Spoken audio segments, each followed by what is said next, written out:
My name is Amanda Sanchez. I was born in Yauco, Puerto Rico, on April 3, 1916. My first memory as a child is being tied to the legs of a dresser because I used to skate in the street and my grandmother was taking care of me, didn't want me to go out, so she tied me to with a rope to the legs of that dresser. Life in my hometown was very dull, so I always wanted to get out of that town, okay, where I grew up. I wanted to leave my hometown when I finished my high school, because I wanted to go to the university to study dentistry. And you know why? My real father was a dentist. And he went to the state to perfect his, and there he died. And I never met him. And I went to the university for 1 year, and then I asked my parents that I wanted to go to the United States. But besides, my father was a very strict, old-fashioned person, and he kept us like in prison. He didn't let us do things that young people like to do. Like he didn't enjoy me going to dancing and having boys having me and all that.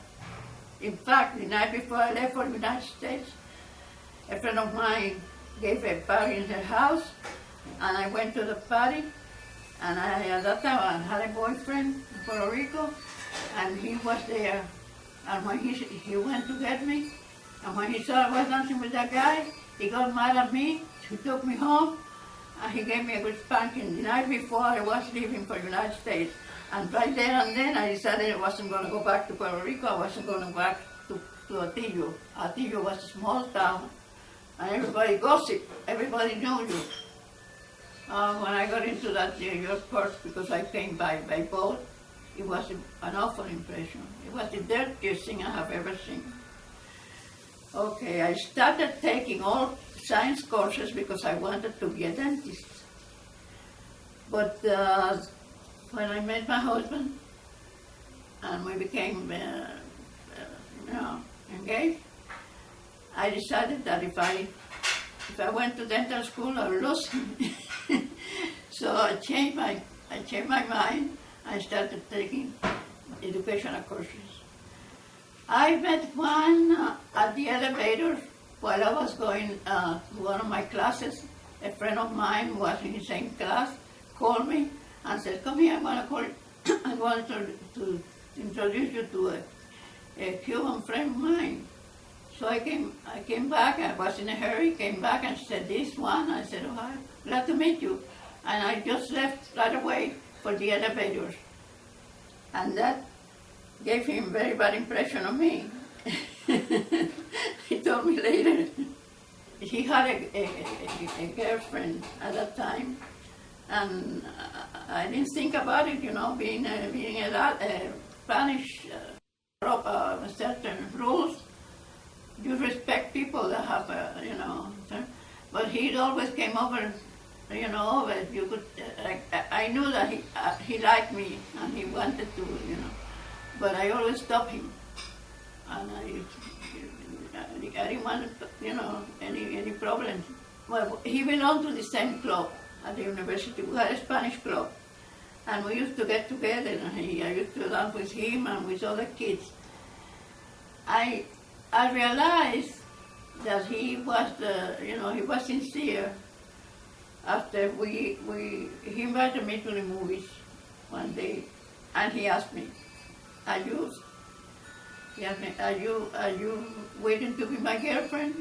And I said, "I have to think it over because I don't want to get tied to anything, to anybody."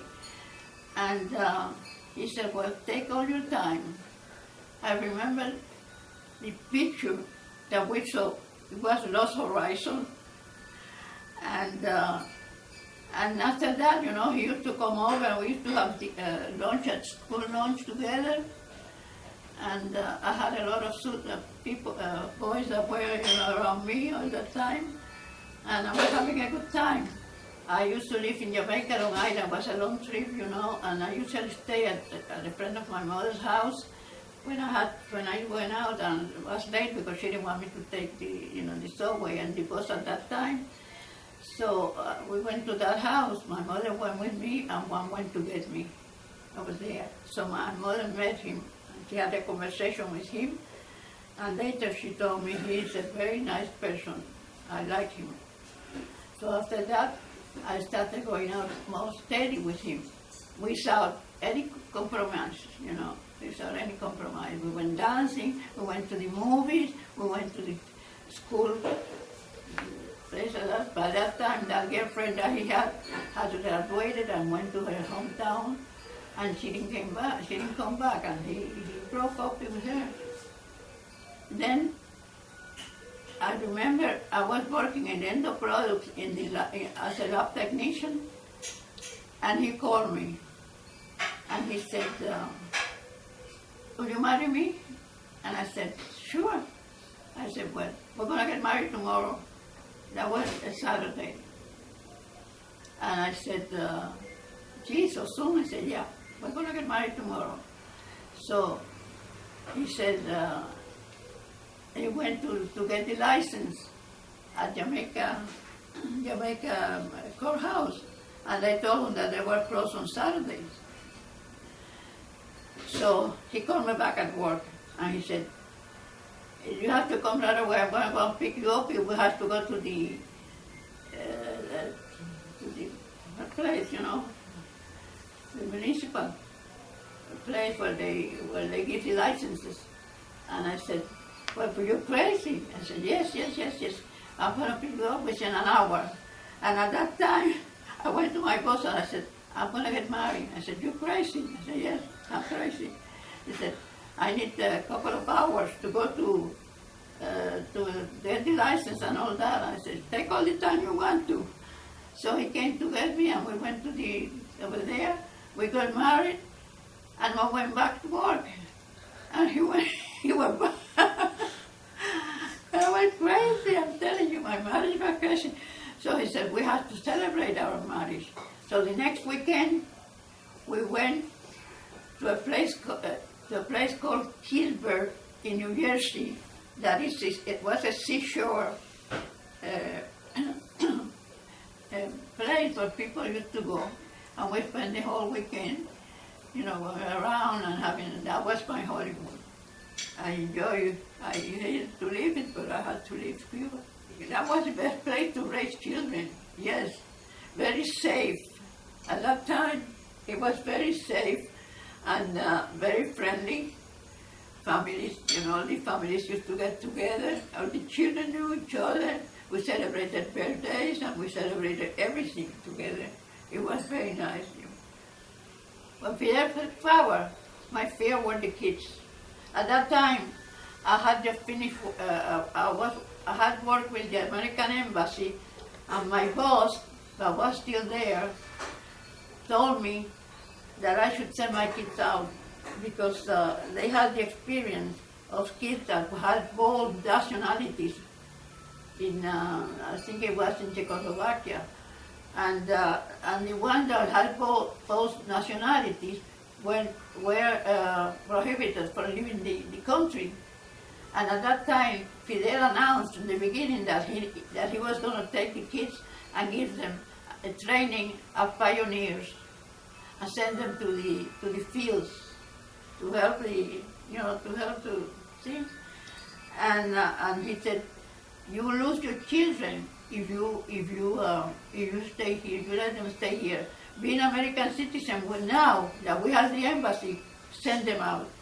And immediately, that same day, I called my family from Puerto Rico because at that time we could not take money out of Cuba. So I said, I called my family in Puerto Rico and tell them, and they sent me the tickets for the four of us. But mine and I stay behind and we send the kids. Life one was very nice, except that he was a traveling salesman here, and he spent most of his time traveling. And I was alone again with the kids, you know. And my first grandchild, I was delighted. I was so happy. I was so happy being a grandmother. Well, you live your life again with the grandchildren, you know. But enjoy babysitting, enjoy when you stay over here, enjoy to take them out. When I retire, I dedicated myself to be a housewife, gardening, taking care of the house, and going out and all. Oh, we traveled all over. We traveled to South America. We traveled most of the countries in South America. We traveled in the Caribbean. We traveled in Europe. We traveled in Asia. We traveled in the Orient. We have been all over. Well, the first thing I would tell my children to think of the future. To think of the future and try to save money for your old age. That's the main thing that I tell, because when you're old, when you're young, you don't think of, you know, that you're gonna get old. And when you get old, when you realize that you have been wasted a lot of money and things like that. To think of the future and to put some money away, forget about it, so that you'll have it when you get old. When I get to heaven, how do I know that I'm going to go to heaven? Oh, I would like to get together with all my husband and all my family, my granddaughter, my father, my mother. Yeah, I would like to greet them. In a way, I cannot complain of my life. My life has been very variety. I feel I have been useful. I feel that, I think I have accomplished a lot of things in my life, and I don't have any regrets. I don't have any regrets. I'm content with my life. Content. I love you, Nana.